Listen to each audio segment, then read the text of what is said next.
Start News.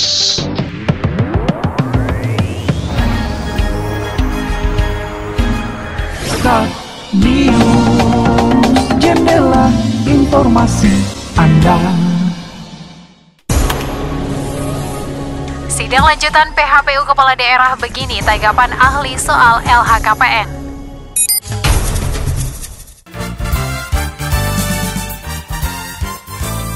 Assalamualaikum warahmatullahi wabarakatuh. Start News kembali hadir untuk memperbaharui informasi Anda yang pastinya aktual, informatif, dan terpercaya. Bersama saya Alparidis Tompul, langsung saja kita ke Start News selengkapnya. Mahkamah Konstitusi kembali menggelar sidang pemeriksaan lanjutan perselisihan hasil pemilihan umum Bupati dan Wakil Bupati Kabupaten Mandailing Natal tahun 2024 pada Kamis 13 Februari 2025. Sidang ketiga untuk perkara nomor 32-BUP-23 yang diajukan pasangan calon Bupati dan Wakil Bupati Kabupaten Mandailing Natal nomor urut 1.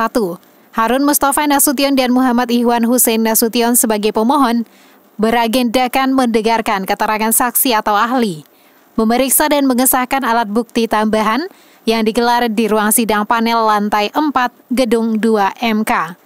Sidang panel Hakim 1 ini dipimpin Ketua MK Suhartoyo dengan didampingi dua anggota yakni Hakim Konstitusi Danilius Mik dan juga Hakim Konstitusi Guntur Hamzah. Pemohon menghadirkan Saud Situmorang dan Titi Anggraini sebagai ahli serta menghadirkan saksi Arsidin Batubara dan Zuhri Mustafa Nasution. Sementara pihak terkait pasangan calon nomor urut 2 Saifullah Nasution Atika Azmi Utami menghadirkan ahli IGD Panca Astawa, Aswanto dan Zainal Arifin Mokhtar serta menghadirkan saksi Romian Syah. Sedangkan KPU Kabupaten Mandailing Natal atau termohon menghadirkan ahli Hashim As'ari.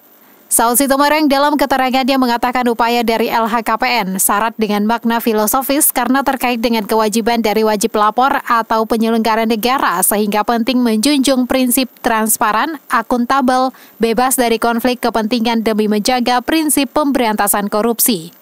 Sebab korupsi bisa masuk dari pintu yang sangat sempit, termasuk dengan tidak melaporkan LHKPN dengan sesuai jadwal. Oleh karena itu, KPK menganut 9 nilai berupa jujur, disiplin, tanggung jawab, peduli, mandiri, kerja keras, sederhana, berani, dan juga adil. Satu nilai dilanggar akan berpotensi dilakukannya perilaku korupsi. Dia menjelaskan dalam hal ini prinsip kepatuhan bagian penting dalam pemberantasan korupsi, karena tata kelola penyelenggara negara penting untuk menciptakan good governance. Proses pencalonan dikaitkan dengan LHKPN ini karena merupakan tempat yang dapat menjadi bagian bagaimana keterpaduan antara pertanggungjawaban tugas yang akan dilaksanakan calon bupati dan wakil bupati sehingga surat edaran KPU adalah sesuatu yang simpel untuk dilaksanakan dan ditindaklanjuti oleh pihak yang dituju darinya. LHKPN tak hanya syarat administrasi saja.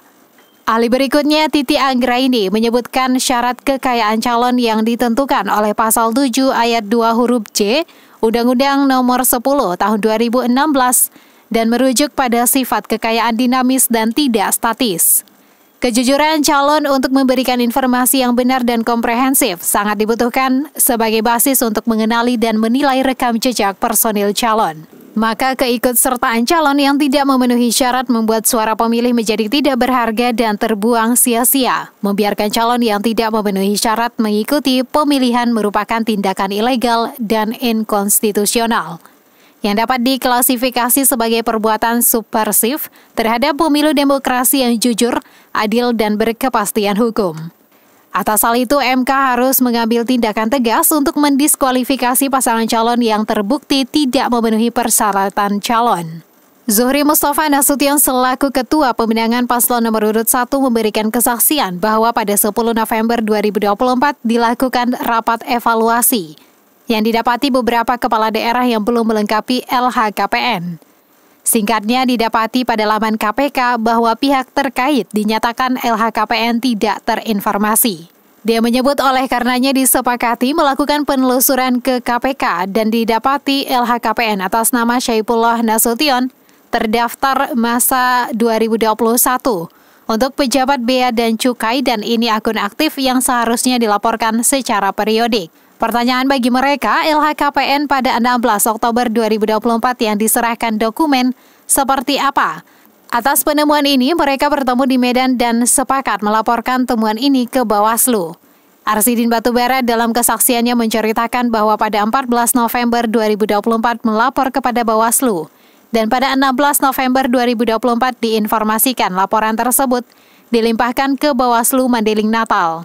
Selanjutnya pada 18 November 2024 Arsidin hadir di Bawaslu dan mendapatkan klarifikasi adanya rekomendasi KPU. IGD Panca Astawa dalam pendapat ahli dari pihak terkait mengungkapkan bahwa surat edaran KPK merupakan peraturan kebijakan yang sejatinya bukan peraturan perundang-undangan, tetapi diperlakukan seakan-akan memiliki relevansi hukum pada pihak yang berkepentingan saja, sehingga bisa dimengerti putusan KPU 1229/2014 sama sekali tidak mengadopsi dan tidak menjadikan rujukan. Maka kemudian baru diserahkan pada 16 Oktober 2024 karena keputusannya sama sekali memberikan pembatasan waktu. Begitu juga dengan KPK, tidak terikat terhadap proses pendaftaran sampai dengan penentuan nomor urut paslon. Panca mengatakan dengan demikian jika pemohon di awal mengatakan pihak terkait tidak menyertakan LHKPN karena dalam undang-undang tidak menyebutkan LHKPN tetapi daftar kekayaan pribadi yang sudah diserahkan. Zainal Arifin Mohtar dalam pandangannya selaku ahli yang dihadirkan pihak terkait menegaskan pentingnya LHKPN. Ada dua konsep dasar dari pelaporan ini, yakni bersifat periodik yang dilakukan oleh orang yang sudah punya akun dan menjabat, serta 3 bulan setelah tidak menjabat sebagai laporan akhir baginya. Kemudian ada laporan yang bersifat khusus, yang dimintakan dan berkaitan dengan proses pendaftaran calon. Dalam hal ini terdapat hal-hal yang harus diperjelas, yakni terkait dengan tanggung jawab hukum. Apabila seseorang memiliki LHKPN yang bersifat periodik dan termasuk khusus, sekalipun terdapat masa memperbaiki laporannya.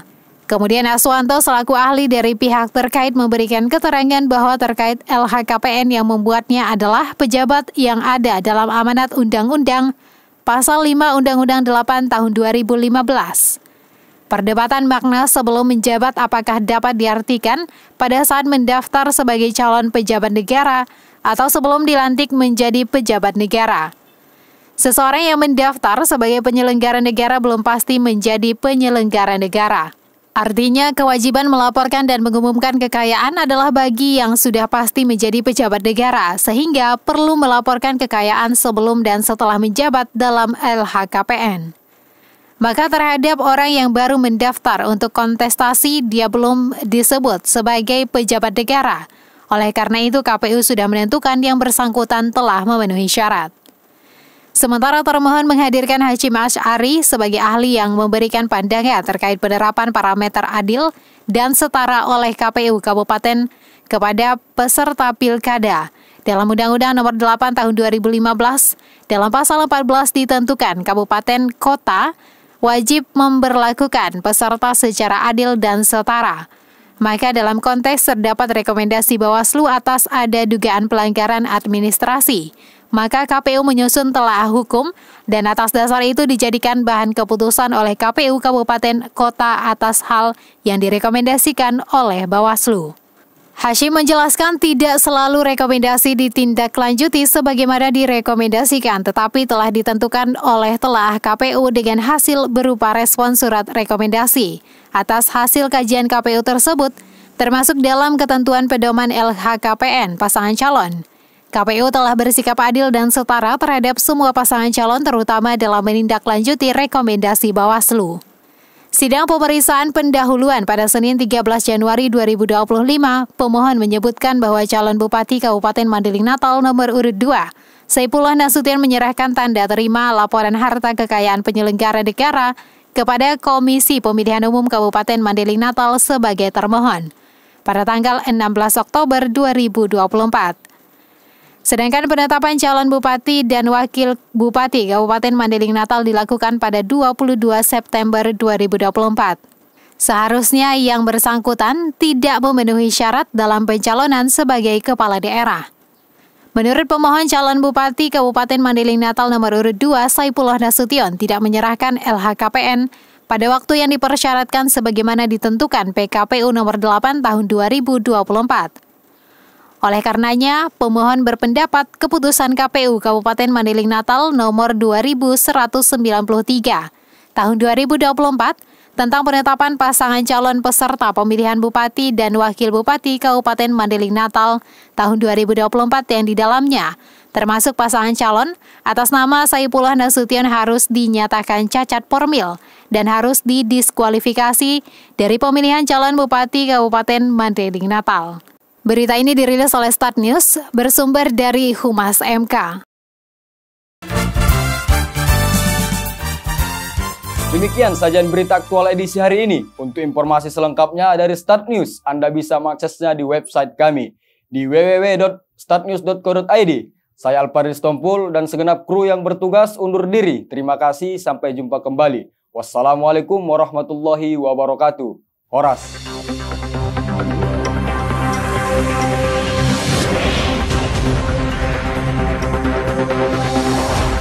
Start News.